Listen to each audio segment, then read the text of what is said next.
So, hello and welcome everyone to TMC live episode 12. I don't understand the title. Someone else drew this up and was supposed to be here to talk about the title, so I don't really get it. But so we have Jinli today. Hi, Jinli. I'm the old man of the sea, I guess. This that's with his new beard.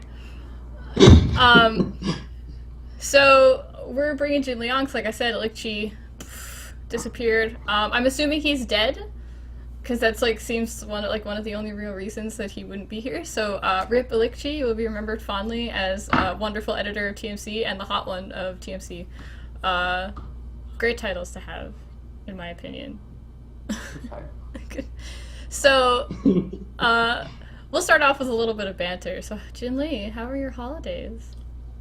They were awesome. I did absolutely nothing but play Euro Truck Simulator. This is good news. Was that your game that you got from the holidays? Was that your Steam sale game? That was my Steam sale. All of $13 to travel across Europe driving a truck. It sounds like the worst thing imaginable, but the beard came out of it, so I don't know. I'm considering it a win. You're not the only one. Everyone I know that had bought Euro Truck Simulator this Steam sale was like, this is the best game. It's so calming and relaxing. I just sit back, relax, hang out on TeamSpeak or Mumble or whatever medium you use and just talk to friends and drive across Europe. Apparently it's super relaxing. Yeah, that's perfect. Which is Except amazing. for the actual AI drivers, which actually cut in front of you. Oh, well I hate... It's like in those racing games when you're coming up and you're doing 200 kilometers an hour. Because I live in Canada and we do kilometers. And the guy, right as you're coming up, he turns into your lane and you're like, you didn't have move to switch lanes, you would get ticketed for that. But okay. The games that I ended up getting actually were Papers, Please. I don't know if you've heard of that game. Yeah, you were playing that. I remember all of my memories. I'm really bad at it. Really super fucking bad. I got Good fight. 4 or 5 notices in one day, and I was like, oh.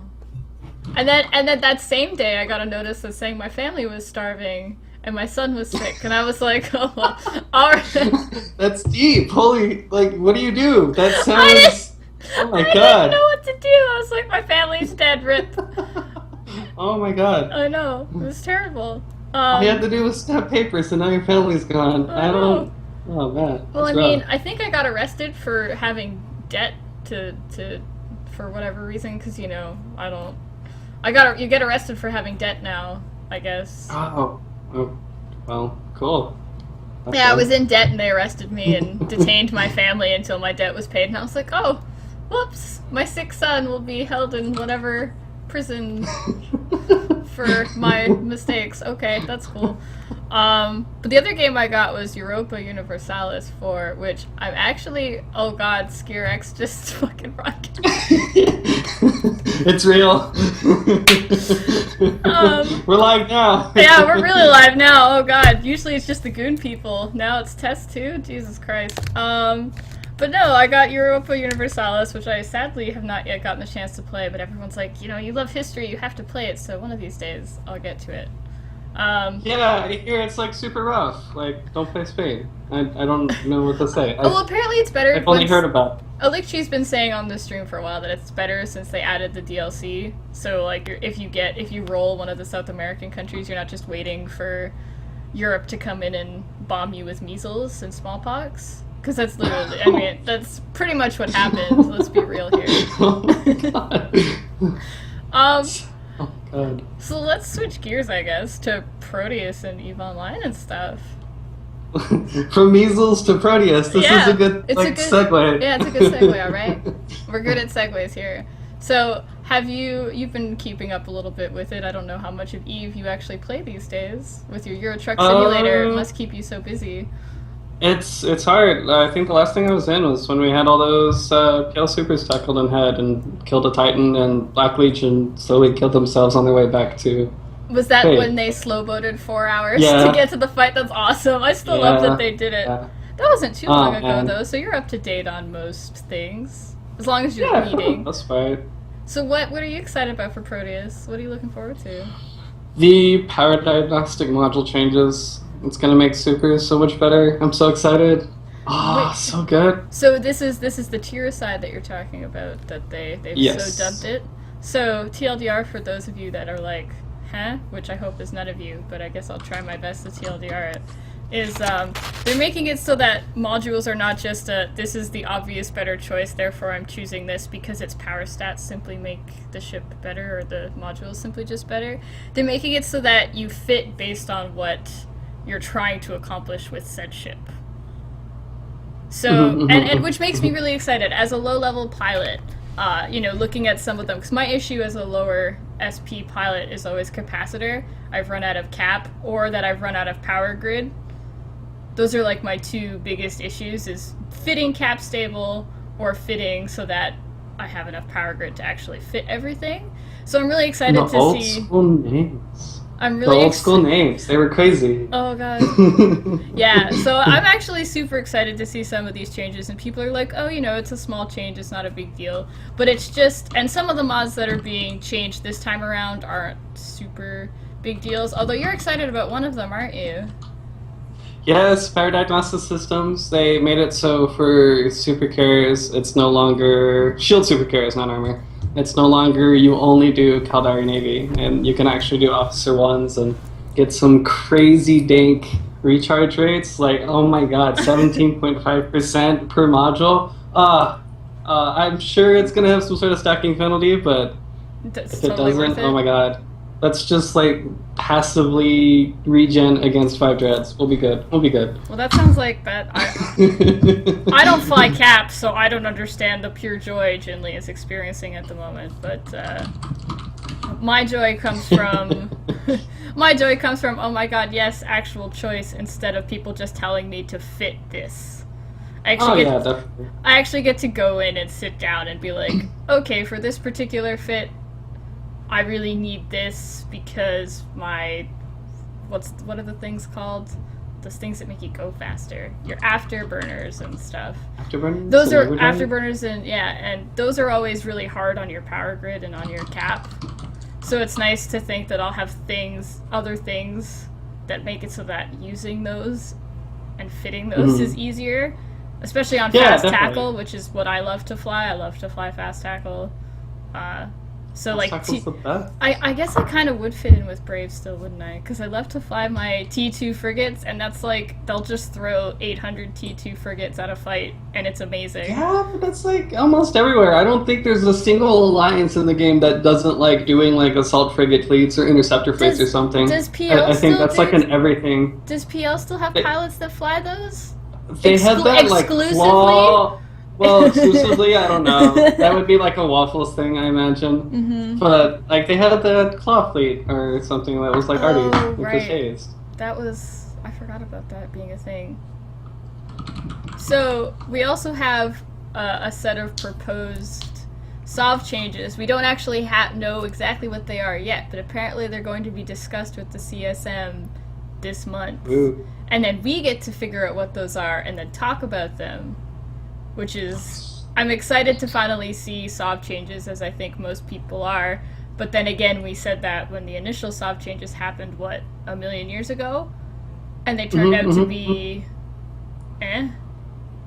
Well, I mean, that's supposed to be the second component to Phoebe, right? Right. Making all the jump range changes and then doing the SOV changes to make them worthwhile, so... Well, right, because looking at the probably like a fatigue thing, I don't know. Well, looking at the fatigue and jump changes, you're like, okay, this is kind of arbitrary, but alright. So hopefully with these SOV changes, we'll get some perspective on why this happened and how it's effective. I mean, it's effective in that it takes Black Legion 4 hours to get from one ass end of space to the other ass end of space, which I think was the goal, was to change force projection. So that was accomplished, but I'd really like to see... what, like 6 hours or something, or like a bajillion years to move from Curse to... I don't even know where they are now. They're somewhere like...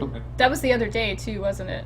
Yeah. Like, they were moving around. I think it was while we were doing the meta show.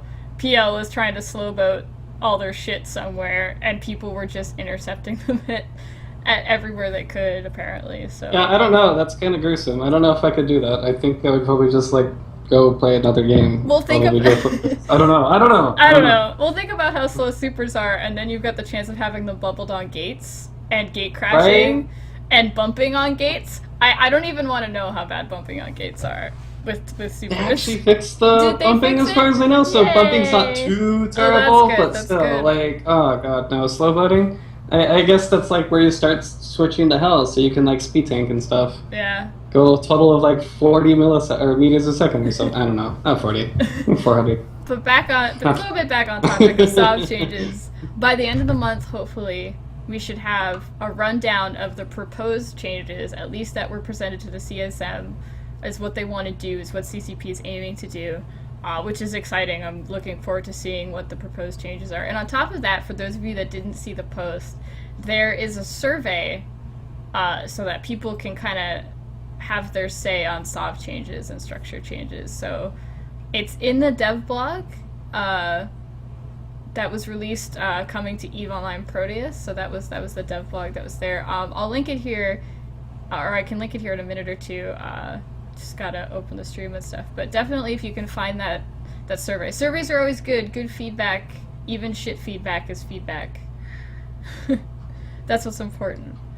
So other things coming to Proteus are, we'll get to recon ships in a minute because I know everyone's excited about that. And when I say that, I'm a little bit sarcastic, but okay. Well, because some people aren't at all excited about it. Some people are terrified. But they're looking to add new small-scale mining anomalies, so good things for new players to do. I don't know if you read anything about that.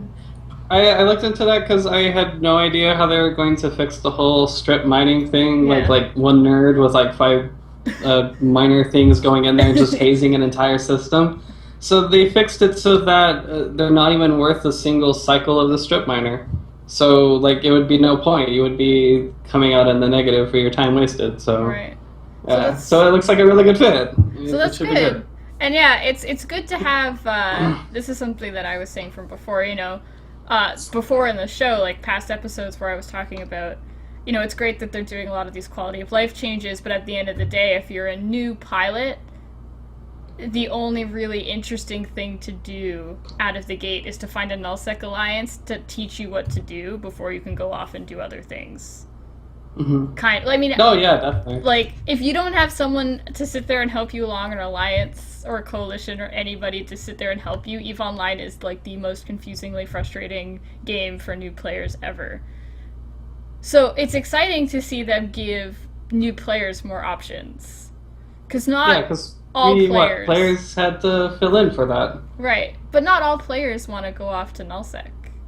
No. I mean, they have like Eve University and maybe 1 or 2 others, and that's sort of not necessarily the best thing on the planet. So.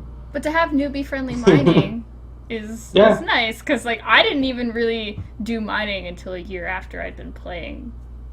Which is probably good, because I mean, before that, it wasn't possible, really. It wasn't possible, and yeah, it made it a lot harder to like try and compete against a nerd who has like 30 strip miners. Which is stupid. Yeah. So it's good that they're looking at more ways to help new players break into the game and do something other than shoot not blue people. Which is, don't get me wrong, it's super exciting to shoot non-blues. Well, and to shoot blues, but... Shoot everything. Just shoot everything, yeah. Never not shoot blues, right? That used to be the saying, right? It used to be a thing. You would think it'd be used to, but it's like almost always a saying. It's like you see people come up like they haven't played in like 3 years, start showing up to the blue shoot fleet. Makes no sense, but I guess that's a neat thing.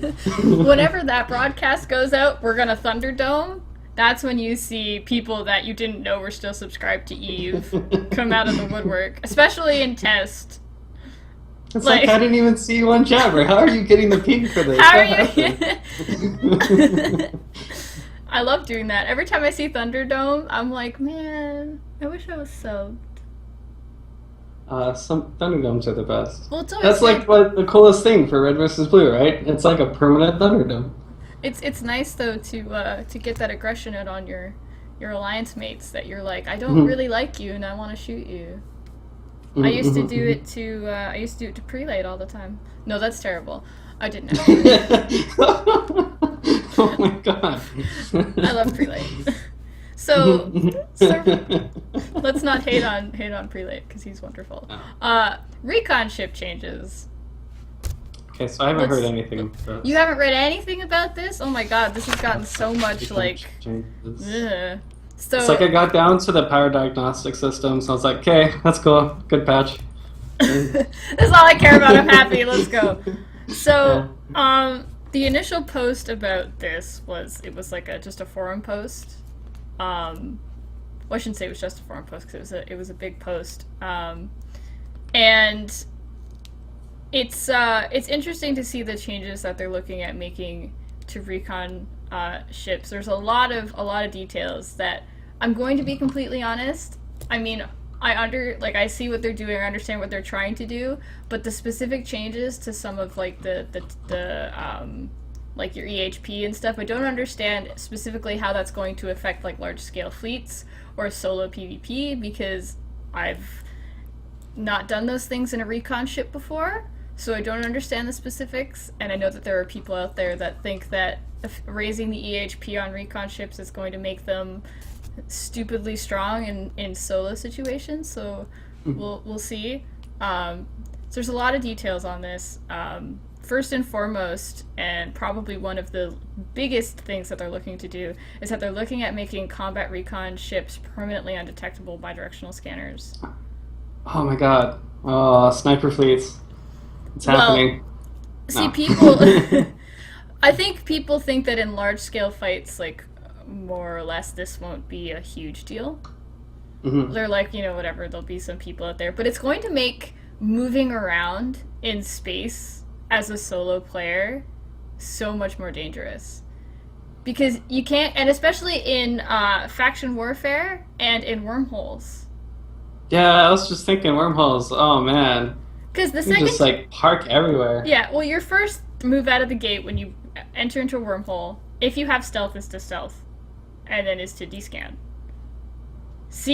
Find your hole, find your planets, find your moons, find other ships, and get the fuck away if you don't think you can fight it, right? Yeah. So yeah, now you have this issue where you've got wormhole pilots in wormhole space sitting with these combat recon ships that can fight you one-on-one pretty well, that you can't detect on a scanner, on a D-scanner. Yeah, so are you going to be able to actually, like, normally scan them down? Or is it just D-scan? I think you can probe scan still. It's just directional scanners. They keep emphasizing that it's just directional scanners. So I'm pretty sure that means you can probe them. I'm not 100% on that. I'm sure everyone else will be like, wow, how are you not 100% on that? So fail. But I'm pretty sure it's just directional scanners, which is good, because hopefully if you're going into a wormhole, you have the ability to probe down stuff, because I think you need to be able to probe down to open the other, or to find the other exit in a wormhole, right? You need probes. Yeah. But not having directional scanners as your initial sort of...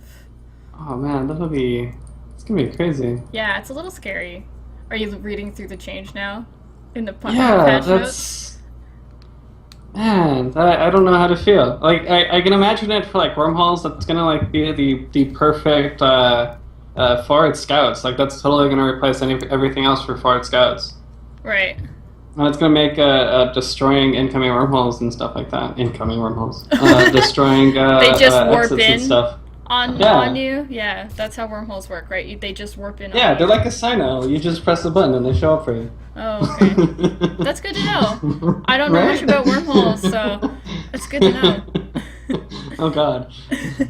So, I think the other thing they were looking to do is to have recons and their resists brought up a bit to more a heavy assault cruiser level. Because right now they're kind of flimsy, if memory serves. Like, they're really easy to find in a fleet and blow up pretty quickly. Yeah, you had to do a lot of weird fitting stuff to get them to be a little bit tanky. Yeah.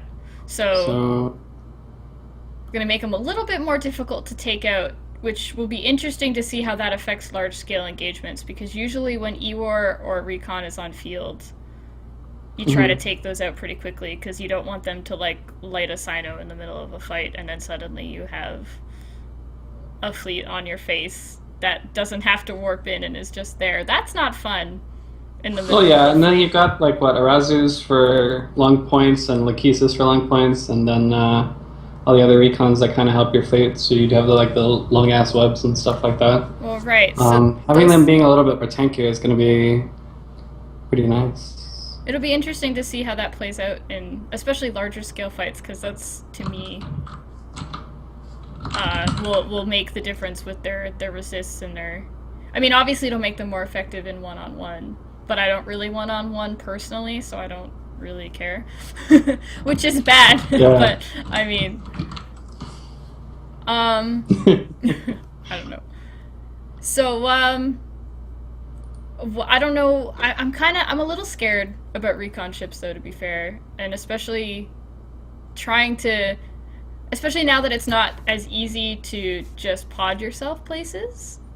You actually have to like slow boat move yourself places, and now these recon changes where I can't, if I'm trying to like get somewhere to either get another ship that I need because my ships are spread out because I'm bad and I do that sometimes. Or if my leadership says, oh, we're changing where we're deployed, we're gonna go here, I have to like slow boat. There's a chance I might have had a thing there to pod to, now I don't or can't or whatever. So having recons be undetectable by D-scanners, especially since I know I can't. It's just probe. Combat recon, right? So right. That's just the non-pokey ones. But aren't those the ones that, like, those are the scary ones?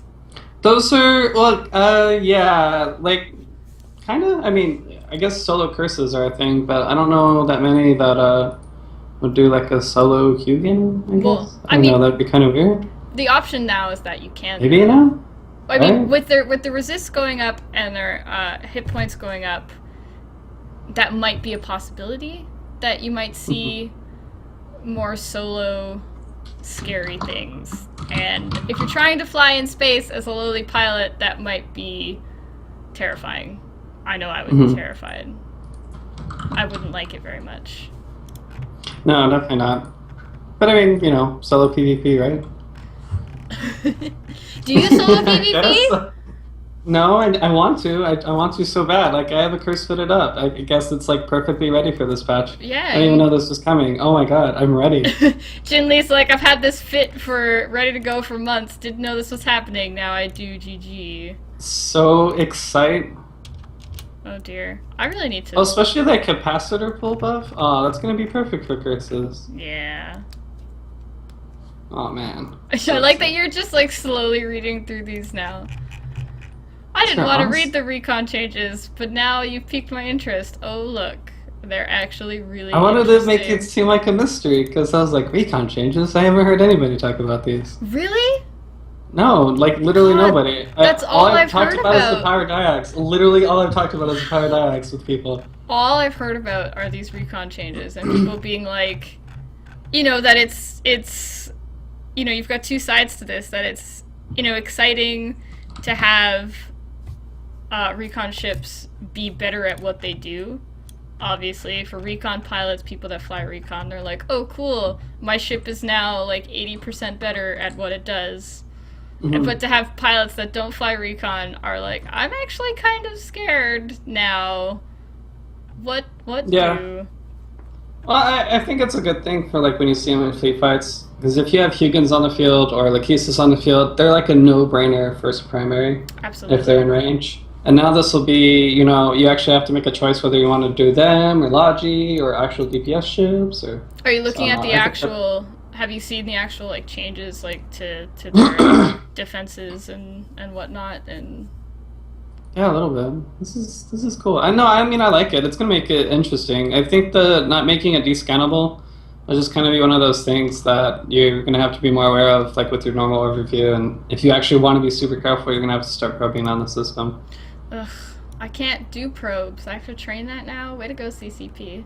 Astrometrics. It's like the blood life of cosmic anomalies. It's gonna be awesome. I don't do that, though. I should do those, but good. You're so good. I'm lazy. When I don't know how to make ISK, I'm just like, hey, ISK, anybody?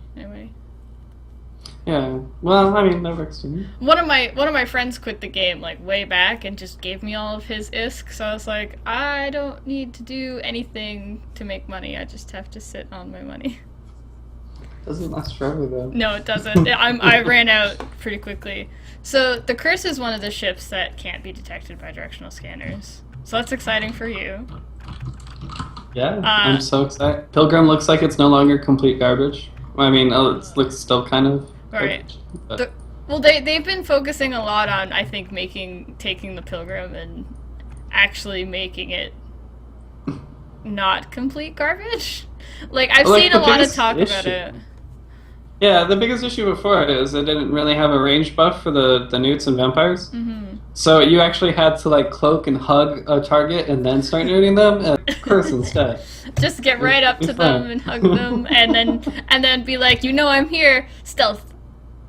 Yeah, you have to silently smother them with neutralizers is how it works. I don't know where this is going, but I mean that was the thing. Like every other recon, like a Falcon, you just decloak from like a bajillion kilometers away, and they can't do anything now. But Pilgrim was completely the opposite. I really like that idea, though. I'm here, but I'm stealthed. Look at me, I'm little, and you can't see me. Like pretend I'm not here. Pretend I'm not here. Oh, you're nuded. Oh, I've got abilities on you now. I've got things on you. Uh-oh. That's kind of cute. So the Rook is another one that can't be detected by D-scan. The Lachesis.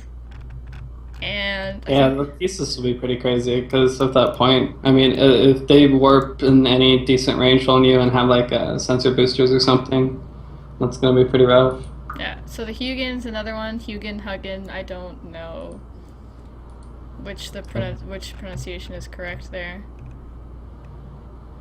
Huggins. I'm gonna call it Huggins. I heard someone say Huggins once, and it's like, I don't think that sounds right, but sure. Waiting for the trademark to come in from Huggies, I guess. I don't know. Huggies? What? I don't know. Oh god. The second thing I thought of. Oh dear. Okay, so moving on from FanFest. Moving on from what? FanFest. Oh dear. I don't know. I don't know. I'm losing it. I don't know, man. We're super wigging this, guys, in case you haven't noticed, because my co-host is like, not you, like my usual co-host is like I said, I'm pretty sure he's dead. Like 90. I'm not dead. You're definitely not dead. You're talking. Definitely not dead. So that's good. Small victories, I guess. I don't know.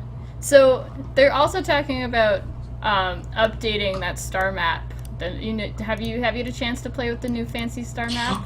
Oh, it's so good. I really, really, really enjoyed it. That was like the first thing I played around with in the last patch. Was enabling that star map and getting it out.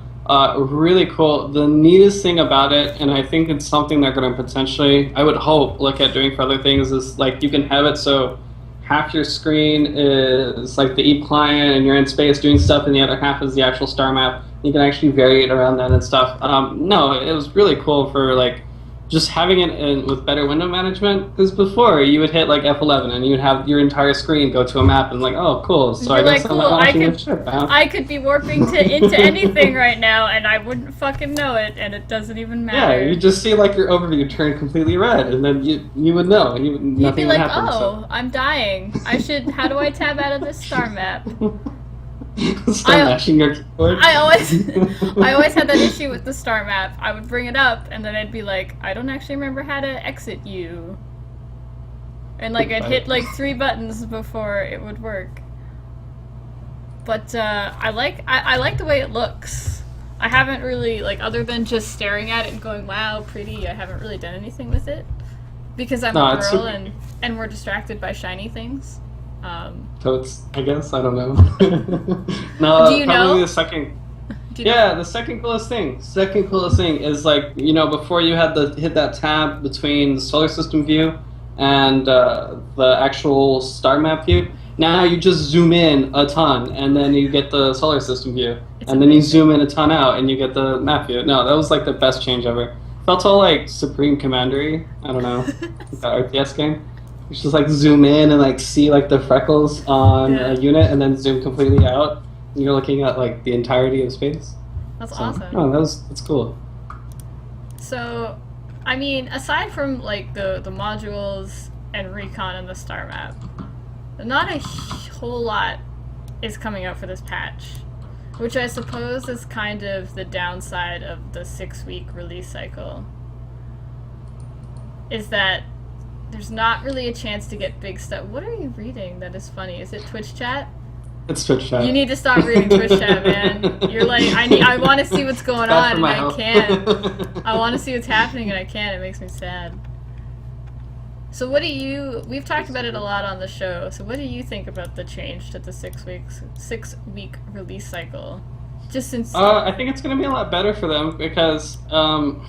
they do, like, it is a big thing with, like, Dominion and a lot of their previous patches, especially in Karna, where they would come up with this really cool pie-in-the-sky ideas, like, let's make it so you can walk in stations and gamble, and it'll be amazing, and let's do it. So they'll spend, like, 4 years working on it, and then realize, oh god, we have no idea where we went with this project, and neglected literally everything else. So, no, having it so that they're forced to compartmentalize changes into easy-to-consume differences, and then seeing how those changes take place will, I think, be better for the game overall, and especially Sov, so they can actually say, like, just throwing random ideas out that I've never thought about before, having it so Constellation Sov is a thing again, they could actually try it in a patch, and then think about it and see how it works, and then say, okay, this doesn't work, and then pull it out, because they only spent 6 weeks developing it. Right. So I think it'll be completely better having this small release cycle. And we're seeing it because they're actually paying attention to smaller parts of the game, so they can actually do a bunch of small, tiny things, and I don't know, I like it a lot. No, I definitely like that. I feel like since they've decided to do the 6-week release cycle, we get more quality of life changes, right? So more of a chance to look at small things that have needed to be changed for a really long time that are finally just done. Yeah, like the Pilgrim has been garbage for literally a millennia, and now Literally. like we released one from like New Eden or something, came out of that giant wormhole, and then we have a better Pilgrim now. So no, it's good stuff, especially with like some of the smaller things that nobody expected out of them, like the teams for Industry. But I mean, they got rid of them, which I mean, totally okay. But they're actually trying things and then realizing those things aren't working and then pulling them out, which is something that took CCP forever to do for some other things, like literally days and years, not years, days of writing for the Incarna stuff for CCP to start realizing. So now it's like, oh, okay, that's not working. I guess we'll try it later, and then moving on. So they can actually address things like passes if they do it in like a small step-by-step basis. And we've already started to see some of that with some of the changes they made to it, with like increased range for cyanogens and cynos and stuff. So I like that you know so much about this game. Right? I always learn stuff. I'm like a turbo nerd. I don't I don't know how else to say it. I always learn stuff when I talk to you. Especially when we're talking about Eve, because I'm always like, huh? Yeah, there's way too much. Yeah, I've been playing it way too long. Way too long. This is almost like 10 years. Next year will be 10 years, so. Yeah, I need to. I'm gonna resub one of these days, I swear. Now that I actually have money. Yeah, well, that's the important part, right? Right. Especially with Plex prices, oh my god. Yeah, Plex prices like invest one Plex and you're like rich. Are it's they like, still oh my god, up? Dynamite. Are they still way up from what they were before? They're definitely not at 500 belt, I know that. But well, I mean, I knew that. Log in. Are you logging in to check now? We're doing it. Doing it live, guys. Because I knew that, well, it was months ago that Plex prices went up. But I wasn't sure if they ever came down. If they're anywhere... I don't think they've gotten below 8 years. 800 belt. That's too much ISK. That's stupid. It's all of that. That's dumb. So, I guess that's pretty much it, though, in terms of Eve. For now. But I'm really excited to see recon changes, because like looking at some of these changes and talking about the actual possibilities of what these things are capable of now, I'm actually tempted to train into one. So they're cool. Yeah. So once I resub, I'm really gonna have to think about what I want to fly, because I can infinitely jam stuff into my training cycle, which is amazing. Oh, it's so good. So good. Shove everything I want in it, come back in a year, and I'll be good. No, don't do that. Yeah, or even more than a year. No, yeah, don't do that. Don't do that. It's total waste of money. So, any other games you've been playing or want to talk about or are excited for? StarCraft. I've just been playing StarCraft. Have you really? Is that all you've been playing? For the most part. 800 mil, yeah, 800 mil for Plex. Holy crap. Jesus. All of my cripes. Yeah, lots of StarCraft, lots of Euro Truck Simulator, lots of Dwarf Fortress, and Eve Online. You still play Dwarf Fortress, huh? Yes. You play the shit out of that Like game. I've already gotten like death threats to hurry up with the next session of Dwarf Fortress between me and a couple of other nerds and Tess. So. Well, yeah, you were streaming that a lot for a while, weren't you? Yes, I was. I'll probably end up doing that after this. So dear. You could follow me and watch me play Dwarf Fortress terribly. So it'll be great. Well, better than me. I played it for 10 minutes and I was like, I don't know what anything is. I don't like this game. Goodbye. Good fight. Good fight. That's literally what happened. I was like, I don't understand a single fucking thing on my screen. Huh? It's like Pokemon, but with lots of death and alcohol. So it's good. Well, that does sound entertaining. You're gonna have to teach me how to play it one of these days. Because It'll have to happen. I literally didn't get it at all. So I think today's gonna be like a super short show. Because usually we have Scaris with his wonderful perspective on things, and Alikchi with his wonderful perspective on things. So we have three people talking about stuff, and then me just staring at them like a deer in headlights. And it's great. It's not actually that bad, I'm just being an ass. Just like, Yeah, exactly. It's exactly what it's like. So I suppose, unfortunately, we'll have to call this show done and done. Because there's not really... Ooh, I just screwed up the video. Yes. Oh no. Yeah, I fixed it. Because there's not anything to talk about. I don't know. I mean, like, there's future soft changes, there's... We could talk about that kind of stuff if you want to. I don't know. I don't have a lot to say, so... What do you want to see for soft changes? What do I want to see for soft changes? Yeah. I don't know. I want to see... I think the biggest thing that everyone's talked about is, like, the no-brainer, is that if you don't use your space, you lose it. The fact that you can literally walk away from your space and go play another game and like go outside and ride bikes and go mountain climbing and stuff while people are reinforcing your SOV and they have to wait like 4 days for it is complete garbage. It's so annoying. So like I feel definitely need to make it so that if you're using your space, it's harder to do contesting, or maybe it works better in your favor for timers, or structures have more HP if you're actually active and stuff there. So I think that'll be really nice. I guess they could do like an industry component where if you're actually actively doing industry in the space, and I guess that would only work for stations that actually make industry not complete garbage. Right. But that's an extra bonus and stuff, so... Well, I mean, you were around for the first SOV change that they attempted way back, right? So, and I mean, everyone was really excited to see that change happen. Everyone was like, oh, this is going to be great. It's going to be awesome. And then after a week, they were like, oh, this is actually just as garbage as it was before. Right. And part of the problem with that is that, like, made a lot of promises with it. Like, they're going to have, like, actual... I don't even remember the word, but like diplomatic agreements and stuff like that. The stuff that we had, like in just wording between diplomats, was actually going to be part of like the SOV system and stuff, and none of that came to fruition. There's going to be some sort of thing about renting, if I remember correctly, but that didn't happen. So a lot of the things that they wanted to do for Dominion never actually happened, and then they ignored it because they had this long epic release cycle where they had to do like one amazing thing every 6 months. And it had to be the most amazing thing ever so they can get more subscribers. And it just ended up completely exploding on them. I think the only two things that actually legit worked for that were the Trinity expansion, which completely redid the graphics for Eve and kind of set the stage for where we are now. And then the Apocrypha one for wormholes and stuff. Like, that was such a well-done expansion. Right. And if every single one of their super epic ones were like that, then nobody would be complaining and we wouldn't be... Everything would be fine and all would be hunky-dory and... Yeah, so here we are. So here we are. I know that there are a lot of people, definitely, that are very nervous about seeing another Sov change. Oh yeah, but I mean, I think it's gotten to the point where literally any change is going to be an okay change. Like even if they make it so like Sov right now, I mean, is there really that much reason to have it? Well, I mean, Sov is one of those things where, like, it's so boring. Yeah.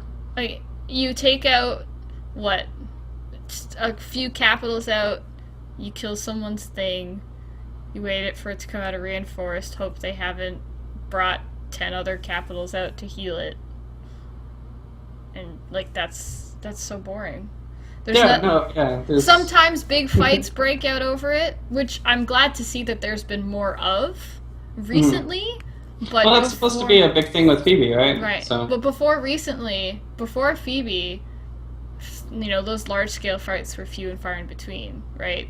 You had Asakai and then one other, I think, in between then and Phoebe, that were, like, really big, that were exciting to be at. But, like, all these fights, like, I've been reading about them and watching streams of them, and they're just so exciting, and they bring so much, it's not just, you know, Brave and PL fighting each other. It's, you know, everyone wants in on the action, everyone wants to fight everybody, and it's just, it looks like so much fun. Yeah, it's things actually starting to get, which is a good thing. And it's nice to see that it's a lot better than, like, especially before people. Yeah. But I mean, that kind of goes back to the days of yore where our politics and fights and stuff in Eve will like literally change on a bi-weekly basis, and keeping up with the meta is going to be so much more harder, especially without good, I guess, decent place like Google to post about the politics and stuff. Now we have r/Eve. Woo! I have to say that I lost. Upvotes. I can't wait. I love upvotes. I have to say though that when Kugu went away, I lost a lot of my "this is what's happening in Eve" reading, which kind of made me a little sad. Yeah, it's like in Works to Zero, which is the ES24 forums, and r/Eve and Fail Heap Challenge, so none of them are entirely that interesting or as that well stored as Kugu, so I mean maybe there'll be a new one. Hopefully.